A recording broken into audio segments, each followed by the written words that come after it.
Hello everyone, welcome to my channel Sahi Khata Bahi Khata. Students, in this video we will discuss the concept of liquidity ratios. And liquidity ratios are the part of analysis of financial statements. तो students, आज के इस video में हम ये discuss करेंगे कि liquidity ratios क्या होते हैं और उनको कैलकुलेट करने का उद्देश्य क्या है हमारा। तो स्टूडेंट, जैसा कि आपको पता है कि अकाउंटिंग रेशियोज 4 टाइप्स के होते हैं।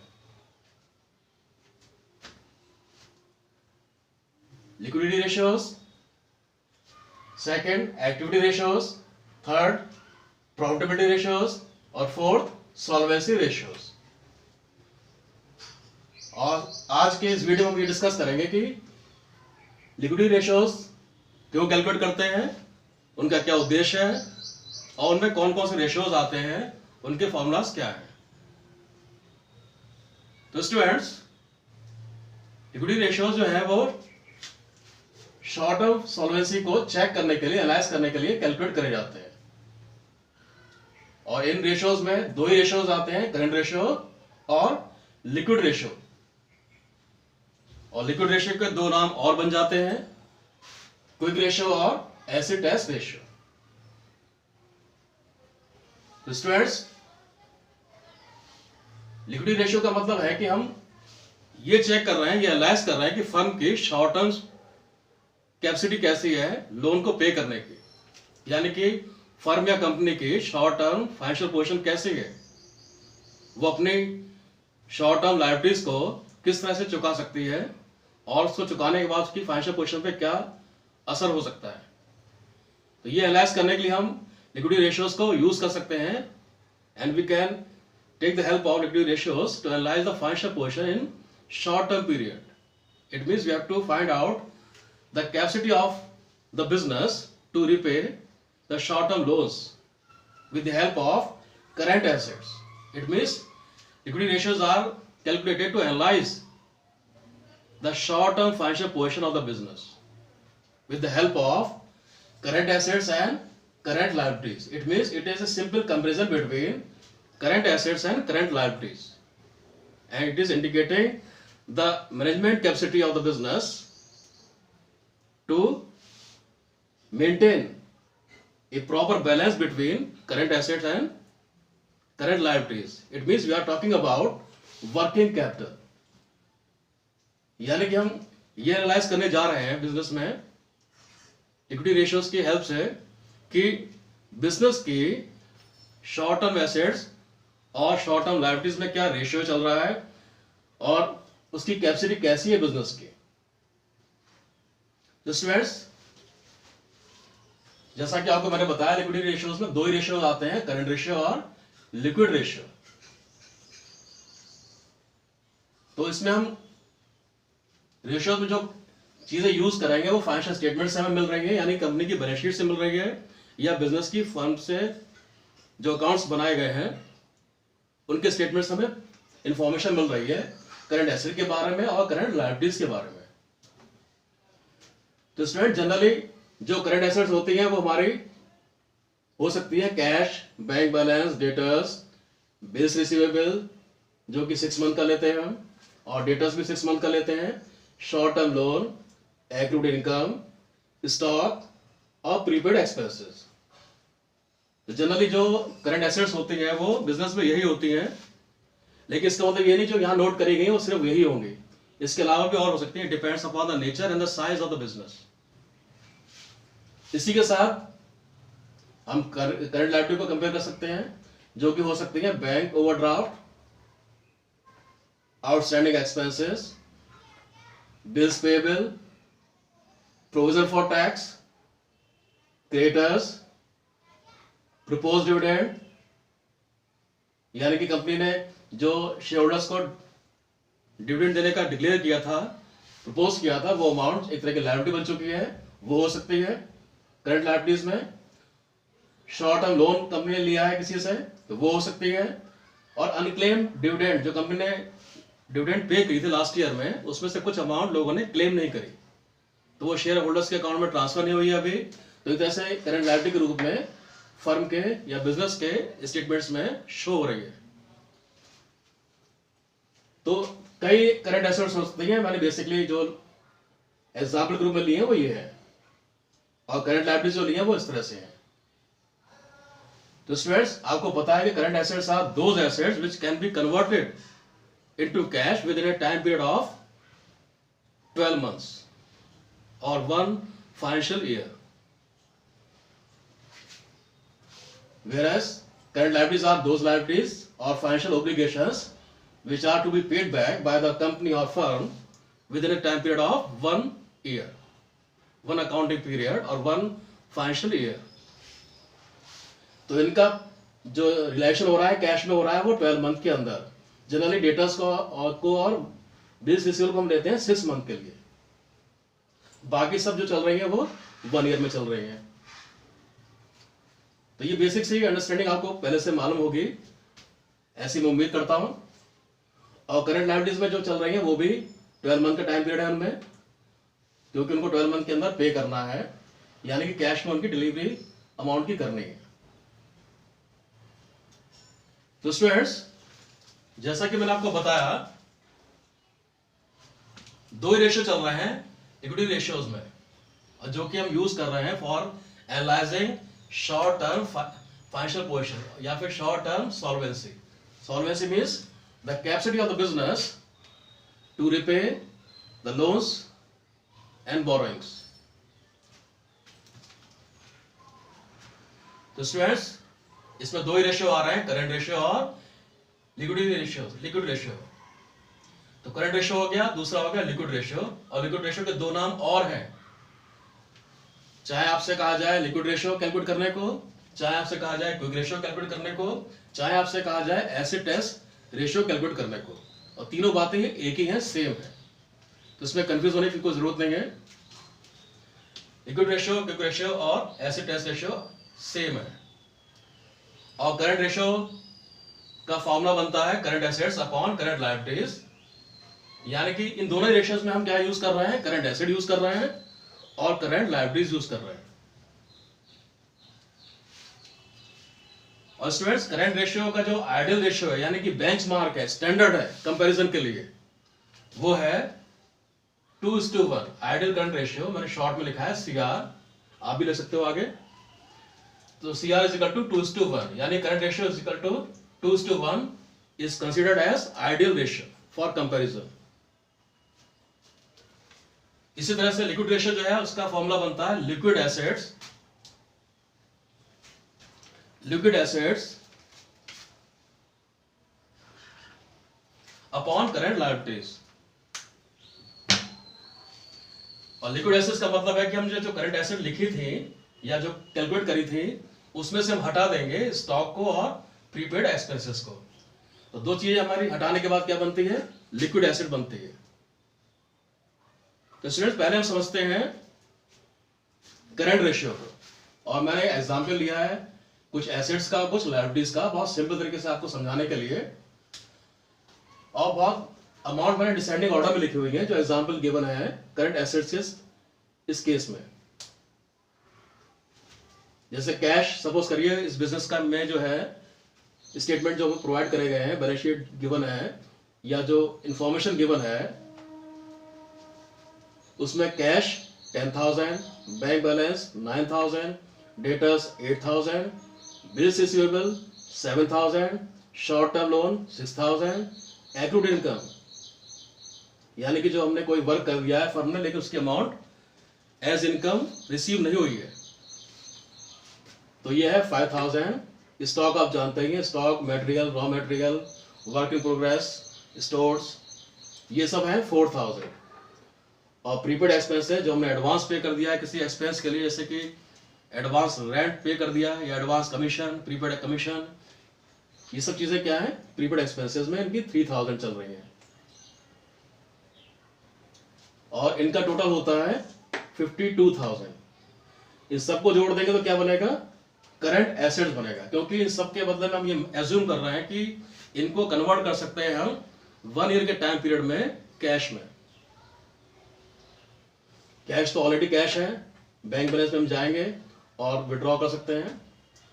डेटर से भी पैसे मिल सकते हैं 1 ईयर के अंदर, लेकिन टाइम पीरियड हम लेते हैं जनरली 6 मंथ का, क्योंकि आजकल कोई 1 ईयर का उधार नहीं देता है कोई भी सप्लायर।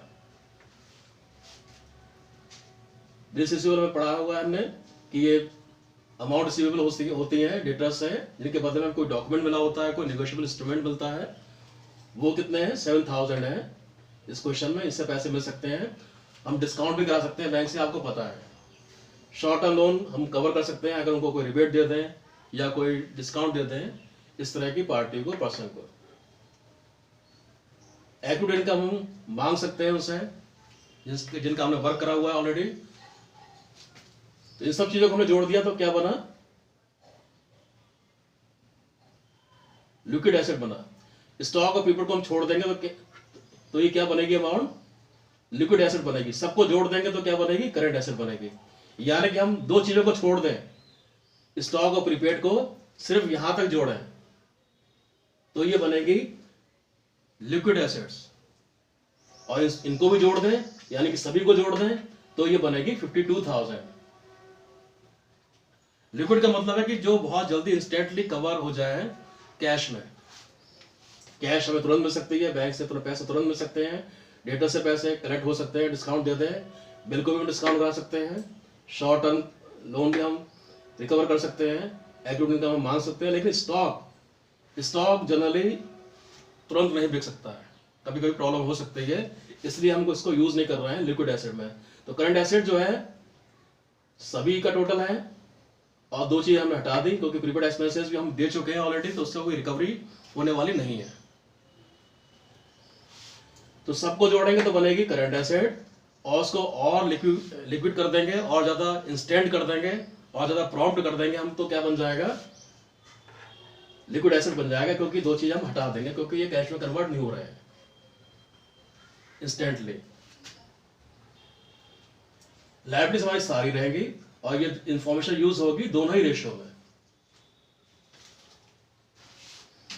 तो इसी एग्जाम्पल को हम लेते हैं, तो इसका टोटल बनता है करंट एसेट का 52,000। मैंने इसकी समझाने के लिए इसकी आधी अमाउंट करंट लायबिलिटीज में शो करी है,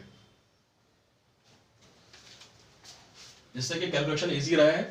यहां डिसेंडिंग ऑर्डर हो गया 10, 9, 8, 7, 6, 5, 4, 3, और यहां इसका हो गया 1/2 यानी कि आधा।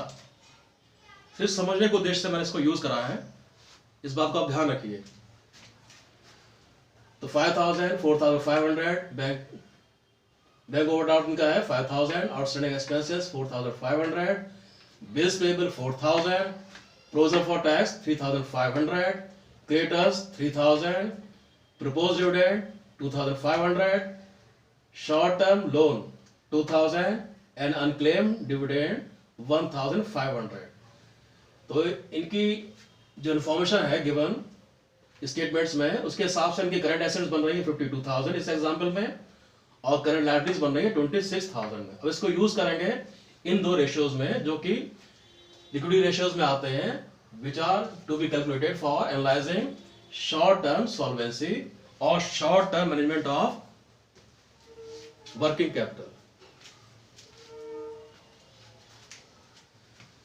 तो फॉर्मूला हमारा क्या है? Current ratio is equal to current assets upon current liabilities.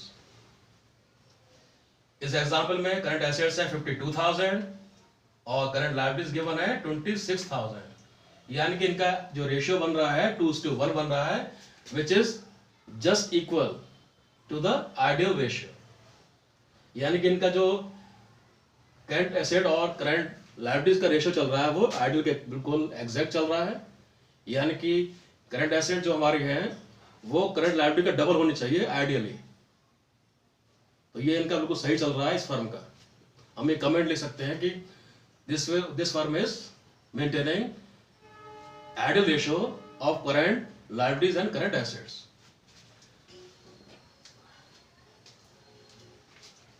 अब हम बात करेंगे लिक्विड रेशियो की, जिसका दूसरा नाम है क्विक रेशियो और तीसरा नाम है एसिड टेस्ट रेशियो।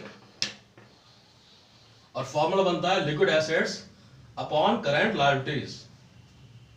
यानी कि करंट एसेट्स में से हम दो चीजें हटा दें, स्टॉक और प्रीपेड एक्सपेंसेस। जैसा कि मैंने आपको बताया क्योंकि ये दोनों चीजें तुरंत कन्वर्ट नहीं हो सकती कैश में, इसलिए CA minus stock plus prepaid expenses हमने हटा दिए अपॉन करंट लायबिलिटीज, यानी कि हमने 2 आइटम्स हटा दिए 52,000 में से 4,000 और 3,000 है, 7,000 हट गए, तो कितनी अमाउंट बची 45,000 और करंट लायबिलिटीज हमारी सेम रहेगी 26,000 and this ratio becomes in this case 1.73:1 which is above the ideal liquid ratio, it should be 1:1. तो इस एग्जाम्पल में, इस केस में इनका जो क्विक रेशियो है, एसिड टेस्ट रेशियो है, लिक्विड रेशियो है, वो 1.73:1 बन रहा है, जो कि आइडियल रेशियो से काफी ज्यादा लग रहा है। तो स्टूडेंट्स ये बात समझने की है कि हम ये एनालाइज कर रहे हैं कि फर्म की शॉर्ट टर्म फाइनेंशियल पोजीशन कैसी है, लोन चुकाने की क्षमता कैसी है, करंट एसेट्स कितनी है as compare to current liabilities, और वो आइडियल रेशियो के कितना करीब है। तो स्टूडेंट्स हमें जो स्टैंडर्ड दिया जाता है, या स्टैंडर्ड जो वो चीज है जिससे हम कंपेयर कर सके उस रेशियो से, उस स्टैंडर्ड से, उस मार्क से, बेंचमार्क से, जो कि प्रीवियसली हमने डाटा एग्जामिन किया है, उसके आधार पर हमने कुछ बनाया है, कुछ रूल बनाया है, उसके आधार पर हम कंपेयर कर रहे हैं। तो current ratio should be CR:2:1 और ideal liquid ratio should be 1:1। तो ये बात समझने की है कि हमारा रेशियो जो है आइडियल के आसपास रहना चाहिए, ना बहुत दूर होना चाहिए, ना बहुत बड़ा होना चाहिए, ऊपर होना चाहिए, ना बहुत नीचे होना चाहिए। सपोज करिए 2:1 हमारा आइडियल रेशियो है और इनकी फर्म का 2:1 ठीक चल रहा है, यानी कि इनकी करंट एसेट्स और करंट लायबिलिटी का रेशियो सेटिस्फैक्टरी है। अब ये 2.5:1 हो सकता है, ठीक ठाक माना जाएगा और अच्छा माना जाएगा, लेकिन ये अगर हो जाए CR इनका 4:1 तो ये अच्छा नहीं माना जाएगा, क्योंकि ये नेगेटिव जाएगा as far as the business performance is concern. क्यों जाएगा ऐसा? क्योंकि देखने में तो ऐसा लग रहा है कि करंट एसेट्स इनके पास बहुत सारी है, यानी कि 4 टाइम्स है इनके पास current assets as compare to current liabilities, लेकिन प्रैक्टिकली ये अनफेवरेबल है, नेगेटिव जा रहा है। क्यों जा रहा है? क्योंकि करंट एसेट का मतलब है, ज्यादा होने का मतलब है कि कैश फालतू में पड़ी हुई है, उसका कोई यूज नहीं हो रहा है, स्टॉक बिक नहीं रहा है, या फिर डेटर्स से पैसा कलेक्ट नहीं हो रहा है, या शॉर्ट टर्म लोन हम रिकवर नहीं कर पा रहे हैं। तो वही रेशियो जो देखने में पॉजिटिव लग रहा है, ज्यादा अच्छा लग रहा है, लेकिन वो है कैसा? नेगेटिव, क्योंकि वो बिजनेस की एक्टिविटीज को नेगेटिवली अफेक्ट कर रहा है। It means we have to maintain a proper balance, systematic balance between current assets and current liabilities. तो ना तो करंट एसेट बहुत ज्यादा होनी चाहिए, ना बहुत कम होनी चाहिए। तो इस तरह से रेशियो हमारा मेंटेन होना चाहिए। तो हम 2:1 के आसपास रहें, ठीक है। तो 2 से बहुत ऊपर चले जाएंगे तो भी गलत हो जाएगा, और 2:1 से बहुत नीचे आ जाएंगे तब भी गलत हो जाएगा। तो दोनों ही केसेस में नेगेटिव माना जाएगा, और यही बात लागू होगी हमारी क्विक रेशियो के संदर्भ में, यानी कि लिक्विड रेशियो के संदर्भ में। यानी कि मानिए कि किसी फर्म का रेशियो, इस फर्म का रेशियो कितना चल रहा है? 1.73, यानी कि करंट लायबिलिटीज को चुकाने के बाद इनके पास लिक्विड एसेट बच रही है 0.73 ज्यादा। ये इनकी फर्म के लिए बेहतर हो सकता है, लेकिन as compare to other firms it may be negative, क्योंकि वो करंट एसेट को प्रॉपरली यूज नहीं कर रहे हैं।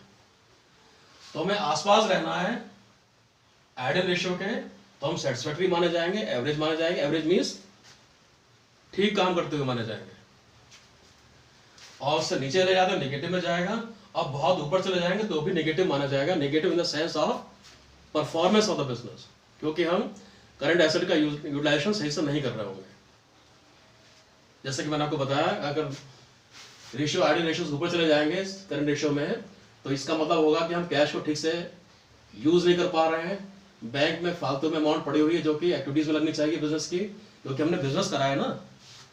तो बिजनेस की कैश अगर अकाउंट में पड़ी रहेगी, एक्टिविटीज नहीं चलेंगी, तो करंट रेशियो तो अच्छा आएगा, लेकिन वो बिजनेस के लिए प्रॉफिटेबल नहीं होगा। तो हमें ये ध्यान रखना है कि करंट रेशियो जो है आइडियल होता है 2:1, उसके आसपास रहना है, और क्विक रेशियो आइडियल होता है 1:1, उसके आसपास रहना है, ज्यादा डिस्टेंस नहीं होना चाहिए। स्टूडेंट्स, मैं समझता हूं टॉपिक को आप समझ चुके होंगे। इसकी हेल्प से आप आगे क्वेश्चंस कर सकते हो, और नेक्स्ट वीडियोस में हम डिस्कस करेंगे activity ratios, probability ratios, solvency ratios, और इनके प्रैक्टिकल क्वेश्चंस भी हम सॉल्व करेंगे। So thanks, have a nice day.